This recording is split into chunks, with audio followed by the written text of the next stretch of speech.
ইতিহাসে প্রথমবার কোনো স্পেসক্রাফট সূর্যের বায়ুমণ্ডলের ভিতরে প্রবেশ করার সাহস দেখিয়েছে। পার্কার সোলার প্রোবের কাণ্ড কারখানাটা ইতিহাসে সবসময় স্মরণীয় হয়ে থাকবে, কারণ পৃথিবীর কোনো মেটাল বা কোনো শক্তিশালী পাথরের পক্ষে এত তাপ সহ্য করা সম্ভব নয়। এখানে সবথেকে বড় প্রশ্ন এটাই যে পার্কার সোলার প্রোব এত গরমেও গলে যায় না কেন? শুধু হাজার নয়, বরং লক্ষ ডিগ্রি তাপমাত্রাতেও এই মহাকাশ যানটা একদম পারফেক্টভাবে কাজ করছে। কিন্তু এটা কিভাবে সম্ভব? এই প্রশ্নগুলোর উত্তর জানার জন্য ভিডিওটা শেষ পর্যন্ত অবশ্যই দেখুন। তাহলে চলুন শুরু করা যাক। ঊনবিংশ শতাব্দীর শুরুর দিকে বিজ্ঞানীদের সূর্যের উপরে গবেষণা চলাকালীন একটা অদ্ভুত ধরনের ঘটনা লক্ষ্য করেন। তারা সূর্য থেকে নির্গত আলোর ওয়েভলেন্থ এবং তার রঙের সাহায্যে সূর্যের উত্তাপ সম্পর্কে অনুমান করছিলেন। তারা ভূপৃষ্ঠ থেকে স্পেকট্রোগ্রাফের সাহায্যে এই কাজটা করছিলেন। এই প্রসঙ্গে আপনাদের জানিয়ে রাখি যে আলোর রং এবং ওয়েভলেন্থের সঙ্গে তাপমাত্রার সরাসরি যোগাযোগ থাকে।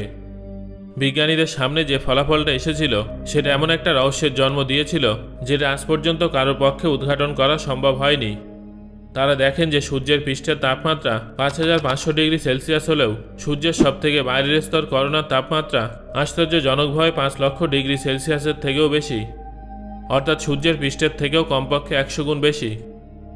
এটা একটা অদ্ভুত ঘটনা যেটা বোঝার জন্য বিজ্ঞানীরা বিগত 100 বছর ধরে ক্রমাগত চেষ্টা চালিয়ে যাচ্ছেন। সাধারণত এই স্তরটা সূর্যের আলোয় লুকিয়ে থাকে, আর এটা শুধুমাত্র সূর্যগ্রহণের সময় অথবা ক্রোনোগ্রাফ সানসেটের সাহায্যেই দেখতে পাওয়া যায়। 1958 সালে নাসার প্রতিষ্ঠার পরে একাধিক স্পেস মিশন পাঠানো হয়েছে। একটার পর একটা স্যাটেলাইট এবং স্পেসক্রাফট মহাকাশে পাড়ি দিয়েছিল। কিন্তু সূর্যের এই অদ্ভুত ঘটনাটা সম্পর্কে জানার জন্য এমন কোনো প্রোব বানানোর প্রয়োজন ছিল যেটা সূর্যের করোনা স্তরে গিয়ে সেখানে কি চলছে সেটা দেখতে পাবে। এমন একটা প্রোব যেটা 5000 ডিগ্রি সেলসিয়াস তাপমাত্রাতেও সূর্য থেকে নির্গত রশ্মির উপরে স্টাডি করতে পারবে। স্বাভাবিকভাবে এই কাজটা খুব একটা সহজ ছিল না, কারণ এটা এতটাই উত্তপ্ত এলাকা যে সেটা সম্পর্কে অনুমান করাটাও ভীষণ কঠিন। Lower melting temperature 1500 degree Celsius. অন্যদিকে পৃথিবীর সবথেকে শক্তিশালী মেটাল টংস্টানের মেল্টিং টেম্পারেচার 3422 ডিগ্রি সেলসিয়াস। যেখানে সূর্যপৃষ্ঠ এই উভয় মেটালকে চোখের নিমেষে গলিয়ে দেবে, সেখানে কয়েক লক্ষ ডিগ্রি তাপমাত্রা বিশিষ্ট করোনা লেয়ারে এদের কি অবস্থা হবে সেটা আপনারা নিশ্চয়ই বুঝতে পারছেন। পার্কার সোলার প্রোবের ডিজাইন এবং ডেভেলপমেন্ট নিয়ে তো একটা সমস্যাই ছিল, তবে এটাকে সূর্য পর্যন্ত পৌঁছানো তার থেকেও বেশি কঠিন কাজ ছিল। সূর্য, যে আমাদের সৌরজগতের গ্রহগুলোকে পরস্পরের সঙ্গে জুড়ে রেখেছে, তার সামনে যাওয়াটা ভীষণ কঠিন। যদি কোনো স্যাটেলাইটকে পৃথিবীর অরবিট থেকে বের করে পুনরায় পৃথিবীতে আনা হয়, তাহলে তার স্পিড কম করতে হবে, যাতে পৃথিবীর মাধ্যাকর্ষণ তার উপরে জোর দেখাতে পারে এবং তাকে নিজের দিকে আকৃষ্ট করতে পারে। এইভাবে এটাকে যদি পৃথিবীর পরিবর্তে অন্য কোনো গ্রহে পাঠাতে হয়, তাহলে এর স্পিড বাড়ানো হয় যাতে সেটা পৃথিবীর অরবিট থেকে বাইরে বেরোতে পারে। ধরুন, যদি কোনো মহাকাশ যানকে মঙ্গল গ্রহে পাঠানো হয়, তাহলে প্রথমে তাকে রকেটের সাহায্যে পৃথিবীর অরবিটে নিয়ে আসা হয়। তারপর সঠিক সময়, সঠিক দিক এবং সঠিক স্পিডে সেটাকে পৃথিবীর অরবিট থেকে বের করা হয়ে থাকে।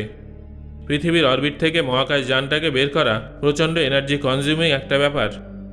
রকেটের সাহায্যে পৃথিবীর অরবিট পর্যন্ত সেটা তো চলে আসে, কিন্তু এখানে রকেট না থাকায় মহাকাশযানে উপস্থিত ছোট রকেট ব্যবহার করে ধীরে ধীরে এর স্পিড বাড়িয়ে সেটাকে অরবিট থেকে বার করা হয়।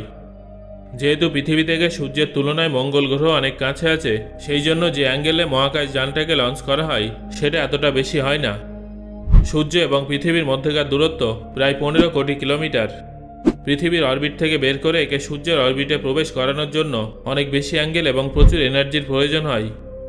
এত বেশি এনার্জি এবং পাওয়ারযুক্ত রকেট আজ পর্যন্ত তৈরি করা হয়নি, যার ফলে নাসার বিশেষজ্ঞরা সিদ্ধান্ত নেন যে পার্কার প্রোবটাকে সূর্যে পাঠানোর আগে এটাকে শুক্র গ্রহে পাঠানো হবে।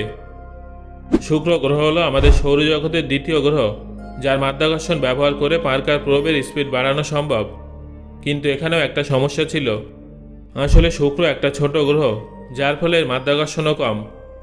সূর্যের সামনে যাওয়ার জন্য পার্কার প্রোবের যতটা স্পিড প্রয়োজন ছিল, তার জন্য এটাকে শুক্র গ্রহের চারদিকে 24 বার প্রদক্ষিণ করতে হতো, তবেই সেটা সূর্যের কাছের পয়েন্টে পৌঁছাতে পারত। 2018 সালের 12 আগস্ট পার্কার সোলার প্রোবকে কেপ ক্যানাভেরাল এয়ারফোর্স স্টেশন থেকে লঞ্চ করা হয়েছিল। এই মিশনটার জন্য নাসা 8 বছরের টাইম প্ল্যান করেছে। সূর্যের সবথেকে কাছের পয়েন্টে যাওয়ার জন্য 24 বার শুক্র গ্রহের সাহায্য নেওয়া হবে। প্রত্যেকবার প্রদক্ষিণ করার সময় 37 ঘন্টা এমন থাকে যখন সূর্যের উপরে রিসার্চ করার সুযোগ পাওয়া যায়। অর্থাৎ মোট 8 বছরে এই প্রোবটা সূর্যের উপরে 900 ঘন্টা রিসার্চ করতে পারবে। 2021 সালের 28শে এপ্রিল ছিল সেই দিন যখন নাসা এটা নিশ্চিত করেছিল যে পার্কার সোলার প্রোব 8 বার প্রদক্ষিণ করার সময় সূর্যের করোনা স্তরে সফলভাবে প্রবেশ করেছে।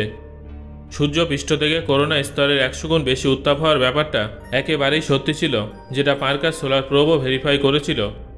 কিন্তু এর পেছনে কি কারণ আছে, কি এমন শক্তি আছে যেটা রহস্যজনকভাবে করোনা স্তরটাকে সূর্যের পৃষ্ঠের থেকেও বেশি গরম করছে? এই বিষয়ে এখনও গবেষণা চলছে। বন্ধুরা, এবার আমি আসল প্রশ্নটা নিয়ে আলোচনা করব যে এত উত্তাপের মধ্যেও পার্কার সোলার প্রোব গলে যাচ্ছে না কেন। আসলে পার্কার সোলার প্রোবের যে দিকটা সূর্যের মুখোমুখি আছে সেখানে একটা হিটশিল্ড লাগানো হয়েছে, যেটা কার্বন ফোম দিয়ে তৈরি করা হয়েছে। এটা কোনো সাধারণ ফোম নয়, বরং এটাকে বিশেষভাবে সূর্যের উত্তাপ অ্যাবজর্ব করার জন্য ডিজাইন করা হয়েছে। এই ফোমটা ভিতর থেকে 97% খালি, যেটা হিটশিল্ডকে আরও বেশি এফেক্টিভ করে তোলে। এছাড়াও এর মধ্যে কার্বন কম্পোজিটের একটা স্তর চাপানো হয়েছে, যেটা গ্রাফাইট এবং রেজিনের সঙ্গে মিশিয়ে তৈরি করা হয়েছে। এই মিশ্রণটাকে হিটশিল্ডের উভয় দিকে লাগিয়ে এটাকে সুপারহিট করা হয়েছে, যার ফলে এটা কার্বনের পিওরেস্ট ফোমে বদলে গেছে। আমরা সবাই এটা জানি যে কার্বনের হিট কন্ডাক্টিভিটি ভীষণ ভালো। এই হিটশিল্ডের সেই দিকটা যেটা সূর্যের দিকে আছে সেখানে হোয়াইট সিরামিক পেন্ট করা হয়েছে, যাতে সূর্যের বেশিরভাগ আলো ভেতরে প্রবেশ করার আগেই প্রতিফলিত হয়ে ফিরে যায়। হিটশিল্ড ছাড়া পার্কার সোলার প্রোবের বাকি অংশ এমনভাবে ডিজাইন করা হয়েছে যাতে সেটা সবসময় এই শিল্ডের ছায়াতেই থাকে। পার্কার সোলার প্রোব খুব বেশি হলে 2500 ডিগ্রি সেলসিয়াস উত্তাপ সহ্য করতে পারে, যেখানে করোনার তাপমাত্রা 5 লক্ষ ডিগ্রি সেলসিয়াস। এবার এটা এত উত্তাপ কিভাবে সহ্য করছে সেটা বোঝাও বেশ সহজ। ল অফ থার্মোডাইনামিক্স অনুযায়ী হিট ট্রান্সফার হওয়ার জন্য কোনো মাধ্যমের প্রয়োজন হয়। যেমন গরমের সময় পৃথিবীতে বাতাসে উপস্থিত পার্টিকেল এবং জলীয় বাষ্প নিজের ভিতরে উত্তাপকে বয়ে নিয়ে যায়, যার ফলে রাতেও আমাদের গরম লাগে। যদি পার্টিকেল কম থাকে তাহলে হিট এত সহজে ট্রাভেল করতে পারবে না। যেভাবে ফুটন্ত জলে হাত দিলে সঙ্গে সঙ্গে জ্বালা হয়, কিন্তু 300 ডিগ্রি সেলসিয়াস ওভেনে হাত দিয়ে সঙ্গে সঙ্গে বের করে নিলেও কোনো রকমের জ্বালা টের পাওয়া যায় না। এটা শুধুমাত্র এই জন্য সম্ভব কারণ জলের মলিকুল আমাদের সঙ্গে টাচ হয়, কিন্তু ওভেনের কোনো জিনিস আমাদের সঙ্গে টাচ হয় না।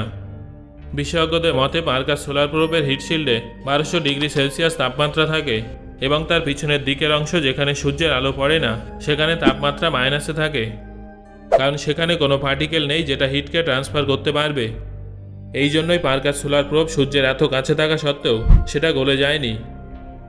সো বন্ধুরা, এবার আমাকে কমেন্ট করে জানান যে এই বিষয়টা আপনি পরিষ্কারভাবে বুঝতে পারলেন কিনা।